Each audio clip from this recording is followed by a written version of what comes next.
Sitting in the United States thinking about what's going on in South Africa and what's starting to be the beginnings of some very depressing times.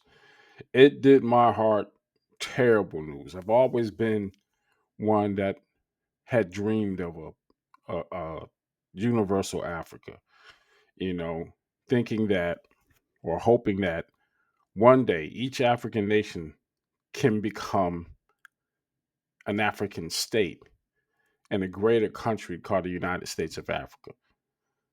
Something like that. Like how we have different states in the US and we all have one federal government. What I'm seeing now is a mixture of disappointment and just disillusionment because all the bad things that I see here in the United States when it comes to our gang warfare, with our different cities, how you can't go down certain streets in some of our black neighborhoods and the kind of gleefulness that I'm seeing with these looters, we see that here in the United States. You know, we would think that we are different, and unfortunately, in our disgraces, we see how much alike we really are, and that is disheartening. The things that I fought my way out of from the city and town that I'm from, watching a lot of my friends get locked up, a lot more of my family and friends who didn't get locked up get caught up in either drugs or having a bunch of kids, losing my parents to to that infection because of my one parent's drug addiction. Um, yeah, it's everything that I went through, and I'm seeing it happen in South Africa. And instead of doing what I try to do, which is get myself up out of it, you blaming other people, other Africans, not your system of government, not your situation, not taking accountability.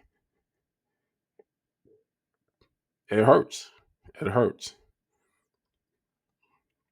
because in a way we wanted to look up to Africa, especially South Africa, Nigeria, and Ghana, and make sure that hey, if there was ever going to be a start to some Pan African ideologies, it would probably start there, right? You know, we see what's happening in Burkina Faso, and we like we're seeing there. But again, we're a long way away from free elections, um, just the level of corruption. But even before you can address the corruption, let's address the problem that's on the ground that we're all seeing. And I do believe we're seeing this at this time, and the news is focused on this, rightfully or wrongfully so, on the heels of what President Mahama of Ghana had just pulled off at the UN. We're seeing in real time every negative thing the colonizers and the slavers said about African Americans and Africans in general being played out.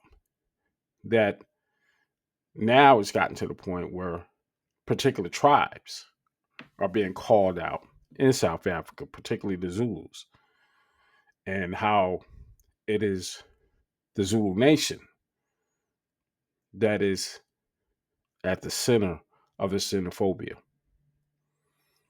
I want to do more research, or I want to know from South Africans, what is the sentiment there? Because it looks awfully familiar. You know, in the States, we often blame the white man for everything that's gone wrong, rightfully or wrongfully so. When we are stuck in these hoods, we blame racism. Y'all don't seem to be doing that, despite the fact that a minority ethnic population owns 80% of your land. your resources, runs your government, a minority. That would be like African Americans running the United States if we had that kind of pull. It just isn't going to happen because we're not the racial majority here. Far from it. And for African Americans who look at what's going on in South Africa, you are doing the exact same thing we are voting against, or have voted against in this country in large numbers. What I mean by that, we have a strong nationalist message coming from the current White House. And that nationalist message was tied into racism and hatred of immigrants. Okay. So much so that that is the one issue that got him elected. Okay. And just as Muhammad has said, this is setting a dangerous precedent because other countries are seeing what's going on in the United States and they following suit. You can say what you want about immigrants in this country, and we have, um, even before the current administration, you know, and during the Obama administration, we had just as many, actually more deportations than any president on record because there were so many people coming to this country illegally. The goal was to get people to come into this country legally. And he did it without ICE, without spending millions of dollars on ICE enforcement, but without jeopardizing American lives. We lost two non-Black lives in Minnesota because of how these ICE efforts are being carried out in the country. Violence seems to be ruling the day to the point where people with legitimate immigration statuses are being picked up off the streets and moved about, illegally abducted. Families not notified. And I think what I'm seeing thus far is South Africa is taking all those bad habits and applying it in their own nation with the type of anger directed at an immigrant with legal status that you should be directing at the situations and policies in place that keeps 90% of the population in poverty. When I saw that video of South Africans looting a bread truck, what's really going on? What's really going on? You know, I recognize poor. Poor is poor no matter what language you speak, no matter what ground you step on. But we also saw people smiling while they was doing it. Gleeful. Like this was a come up. And we know what it is. And we know how to reject that. One of the main thrusts of this channel is try to produce that financial literacy. And that's kind of hard. If you're stealing bread, you probably don't have access to a computer, but you got access to a phone because this is probably how you're listening to this message right now. And you're sitting back, eating your stolen bread, victimizing somebody who was working in your country, making them afraid to come out. And I'm hearing reports that y'all killing people now, as if America or an American would have any right to condemn you. I'm just saying y'all looking awfully familiar, awfully familiar. And that's not the direction I want to see anybody go. That's why I do this. That's why I promote education, because there is a better way. For all the time I was in school, and I'm now 55, so I was nearing adulthood or just entering adulthood when we started protesting our own companies here that supported South African apartheid. We weren't having it. You can say what you want about the YNs in our country, in America right now. You can say what you want about black people in general. But one thing we've always been is consistent on this issue of immigration, even though we don't have any dog, any bone in that fight.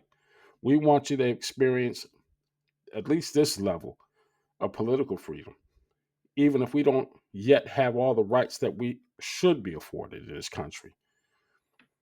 We voted against that during this last election, both male and female votes. We rejected the racist and xenophobic attitudes that the racial majority in this country seem to be rushing towards.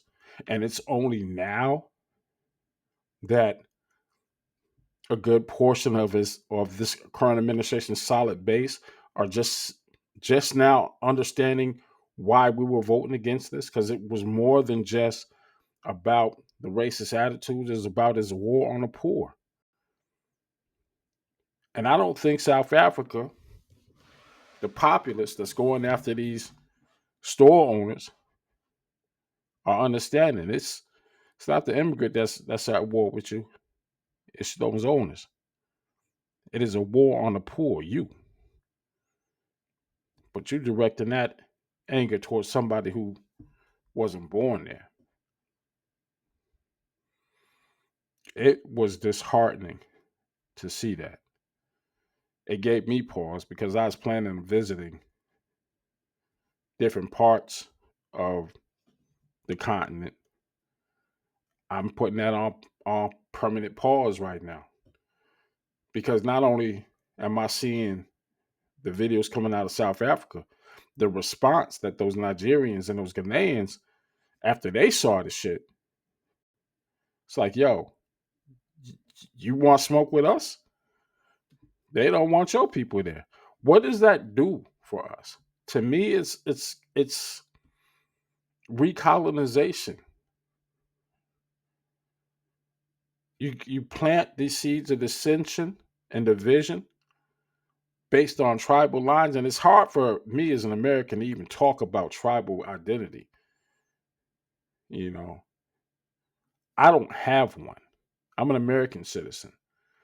One offensive question I saw on a YouTube video was about uh, some some some some Brits of African descent, shall I say, asking an American on the streets of London, "Where are you from?"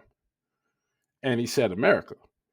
And they looked at him, scoffed, like he doesn't even know where he's from. What you mean?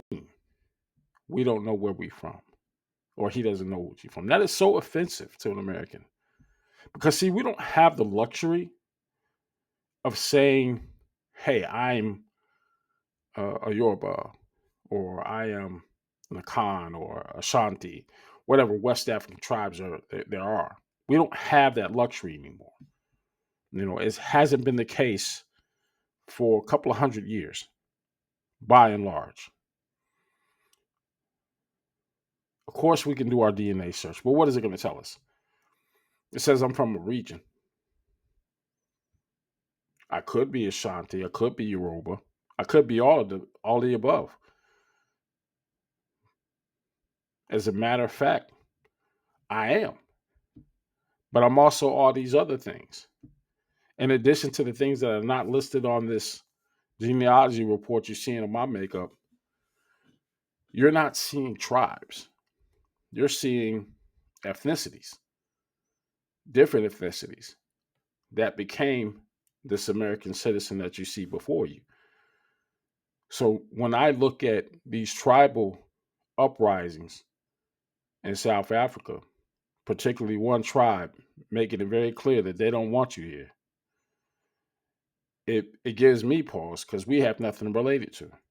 The only thing we relate everything to in this country is race, if you're African American, that is. And it's now being felt by other ethnicities The Somalians are getting a taste of it right now. Latin America, of all nations, the Venezuelans, the Mexicans, they getting a taste of it. The Nicaraguans, they're building a new ICE detention center maybe 4 miles down the road from where my house is right now. And it's only the city council in that town that's keeping that ICE detention center shut down before it's completed. How? By cutting off its water supply. We don't want illegal immigrants housed in our country. We don't want you deported if you are here legally, but we definitely don't want to house you if you're not. And I can understand the point of illegal immigration becoming a problem in South Africa if the narrative is true, just like it if it was true here. But we know from experience, it's just not. It's just not. You can take the worst examples, and we had two of the worst examples of illegal immigrants in this state killing American citizens, and the that was the catalyst to getting this nationalist message motivated enough to elect the current president. I think the same thing is happening in South Africa. Like it or lump it. I don't have any advice for you other than when it is tied to the type of racism that we're seeing here, you're just not going to come out looking good. It is an absolute abomination of what Pan Africanism is all about. When you tell somebody to go back to where you came from, you're saying you don't want Pan Africanism.